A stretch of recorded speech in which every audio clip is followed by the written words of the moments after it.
Muling inihalal ang kanyang mga kapwa-alkalde si Orion Mayor Tony Pep Raimundo bilang Pangulo ng League of Municipalities of the Philippines o LMP Bataan Chapter. Ang nasabing eleksyon ng 11 alkalde ng mga munisipyo sa Bataan ay isinagawa sa pagpupulong ng LMP kung saan nanumpa ang mga inihalal na opisyal sa harap ni Governor Joet Garcia na pinangasiwaan ni Deputy Executive Director of the LMP, National Secretariat Alvin Gay Pizarro at sinaksihan naman ni Department of the Interior and Local Government Provincial Director Belina Herman.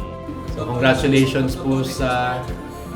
lahat at umasa po kayo na syempre ang probinsya ay tutulong sa lahat po ng mga pangangailangan ng ating mga local government units mula barangay at sa lahat po ng ating munisipyo at City of Malacan. Halal naman sina Pilar Mayor Charlie Pizarro bilang Vice President, Mariveles Mayor AJ Concepcion bilang Secretary, Hermosa Mayor Ann Lorraine Adorable Intod bilang Treasurer, Dinalupihan Mayor Tong Santos bilang Auditor, Morong Mayor Leila Linaw Muñoz bilang Public Relations Officer at ang ibang alkalde ay magsisilbi namang miyembro ng Board of Directors na sina Abukay Mayor Eric Martel, Bagak Mayor Ron Del Rosario, Limay Mayor Richie David, Orani Mayor John Arizapa at Samal Mayor Alex Acuzar.